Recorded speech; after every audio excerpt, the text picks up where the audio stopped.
उन्होंने मुख्यमंत्री मातृत्व पोषण योजना नाम परिवर्तित किया है। उम्मीद करते हैं आप सब भाई बहनों को समझ में आया होगा कि आखिर ये जानकारी कहां से है और क्या है। अनीता जी हैं जिन्होंने जानकारी को राजस्थान से प्रसारण के लिए भेजा है।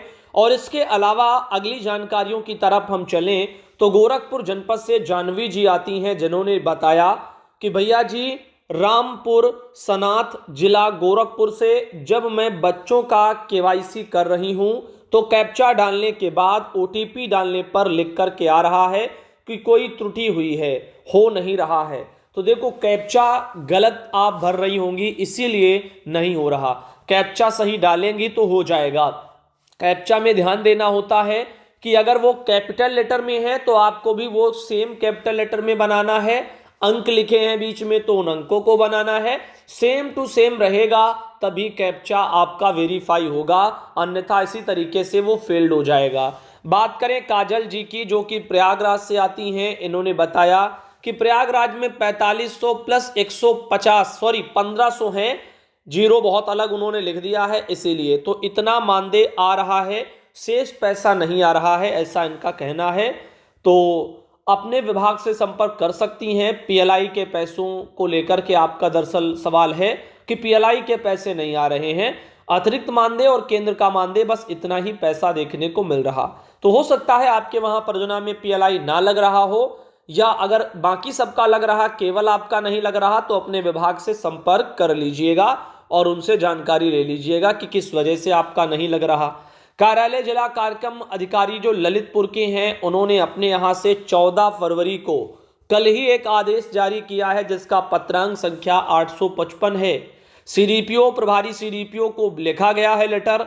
आंगनबाड़ी बहनों ध्यान दीजिएगा, स्पष्टीकरण यहां पर बहुत सी बहनों को जारी किए गए हैं।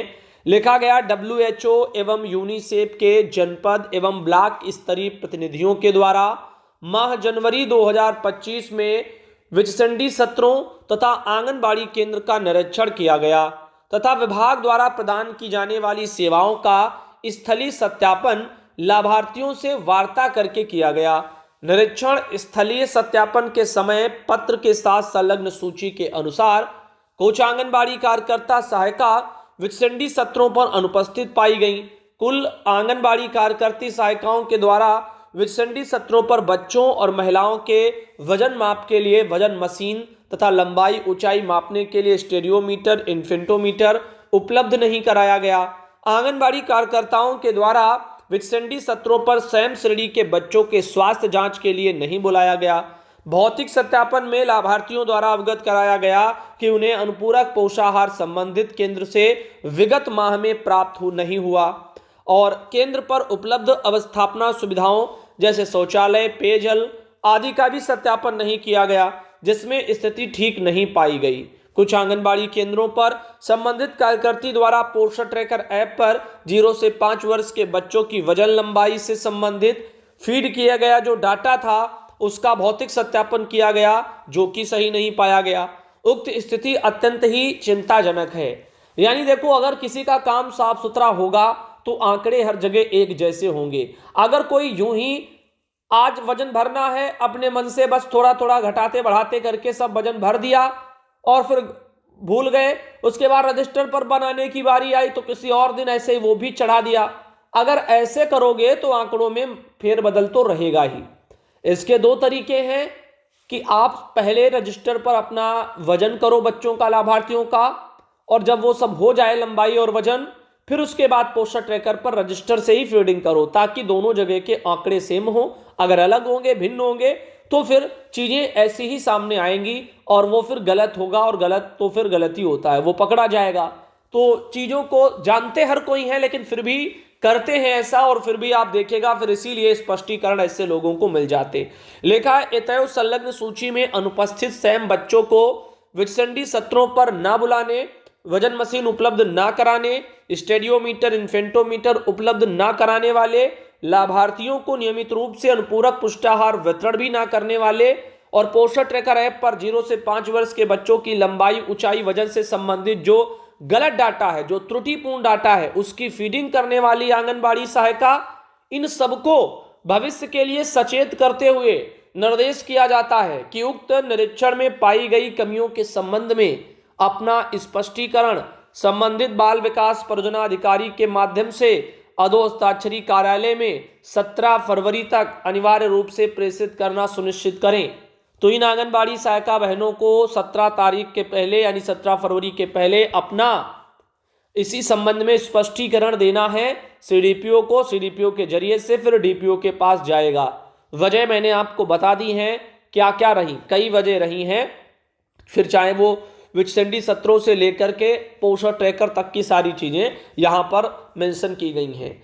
इस जानकारी को ललितपुर से शशिकांता जी हैं जिन्होंने प्रसारण के लिए भेजा था। और आगे ले चलें तो आपको बता दें कि 11 फरवरी को अभी एक लेटर मनोज कुमार सिंह जी मुख्य सचिव हैं उत्तर प्रदेश शासन में, उन्होंने जारी किया है।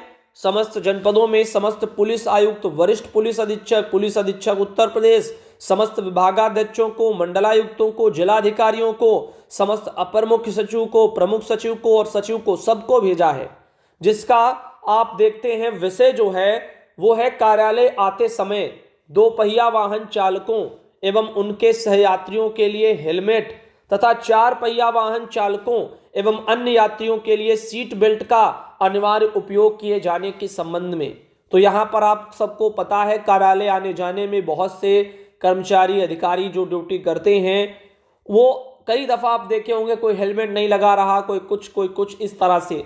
तो इन सब चीज़ों का पालन किया जाए, इसलिए नहीं कि गवर्नमेंट कह रही है, इसलिए करो कि आप और आपका परिवार जो है सुरक्षित रहे।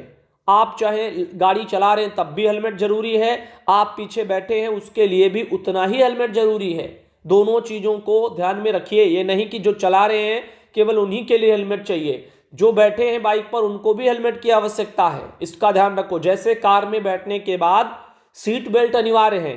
आजकल जब तक सीट बेल्ट नहीं लगाओगे गाड़ी आपका जो है वो चीज़ों को इंडिकेट करती रहेगी, बीप की आवाज़ आती रहेगी जब तक सीट बेल्ट नहीं लगाओगे। और सीट बेल्ट अगर नहीं लगाते हो तो खुदा न खास्ता अगर एक्सीडेंट होगा तो उस दौरान जो है एयर बैग्स जो आते हैं वो भी ओपन नहीं होंगे। इसीलिए चीज़ें ज़रूरी हैं, इसलिए कि आपको अपना अपने परिवार के लोगों का ध्यान रखना है। यहाँ पर आप देख सकते हैं कि बताया गया कि 5 फरवरी 2025 को लखनऊ में सड़क सुरक्षा की समीक्षा बैठक आयोजित कराई गई। बैठक में सड़क दुर्घटना को कम करने के लिए प्रभावी उपाय अपनाने पर विशेष जोर दिया गया है और इसीलिए यहाँ पर ये चीजें हैं। बताया गया उत्तर प्रदेश के सभी शासकीय और अर्धशासकीय कार्यालय के अधिकारी कर्मचारी जो 2 पहिया वाहन से कार्यालय आते हैं वे हेलमेट अनिवार्य रूप से पहने और उनके साथ यात्रा करने वाले सहयात्री जो पिलियन होते हैं पीछे बैठते हैं उनके लिए भी हेलमेट पहनना आवश्यक है। इसी प्रकार जो अधिकारी कर्मचारी 4 पहिया वाहन से कार्यालय आते हैं वे वाहन चलाते समय मोबाइल का प्रयोग ना करें एवं अन्य सभी सहयात्रियों के लिए सीट बेल्ट भी पहनना अनिवार्य हो। सभी विभागाध्यक्ष, कार्यालयाध्यक्ष यह सुनिश्चित करें कि उनके अधीनस्थ अधिकारी कर्मचारी इस निर्देश का पूर्णतया पालन करें। साथ ही सभी शासकीय अर्धशासकीय कार्यालय के प्रवेश द्वार पर सुरक्षाकर्मी हेलमेट एवं सीट बेल्ट के अनुपालन की जांच करें। बिना हेलमेट सीट बेल्ट के प्रवेश करने पर रोक लगाई जाए। यातायात पुलिस, जिला प्रशासन इस नियम का सख्ती से अनुपालन सुनिश्चित करें और उल्लंघन करने वालों पर आवश्यक कार्रवाई करें। सभी कर्मचारी सड़क सुरक्षा को बढ़ावा देने के लिए जागरूक हों और हेलमेट व सीट बेल्ट के लिए उपयोग को अपनी दिनचर्या का अनिवार्य हिस्सा बनाएं। नियमों का उल्लंघन करने वाले अधिकारी हों फिर चाहे कर्मचारी हों, इनके विरुद्ध नियमानुसार कार्रवाई पर भी विचार किया जाए। उपयुक्त निर्देश केवल एक औपचारिक न होकर प्रत्येक अधिकारी एवं कर्मचारी की सुरक्षा सुनिश्चित करने के लिए अत्यंत आवश्यक है। हम सभी को इस पहल को गंभीरता से लेना चाहिए और समाज में एक सकारात्मक वातावरण का सृजन भी करना चाहिए। तो ये यहाँ पर चीजें आई। देखो, सभी लोग नियमों का पालन करते हुए आगे बढ़ेंगे तो सुरक्षित रहेंगे। मान लो आप 2 लोग हैं, ये सड़क जा रही, ठीक, एक ये व्यक्ति जा रहे हैं, एक ये व्यक्ति आ रहे। गांव में ऐसी नहीं होती है कि डिवाइडर बने हो, 2-2 साइड में चीजें चलें। एक ही रोड में इस साइड से आ रहे, मान लो इस साइड से वो इधर को जा रहे। अब पता चला ये उल्टा सीधा चला रहे हैं, तेज चला रहे, धीमी चला रहे, घुमा घुमा करके चला रहे।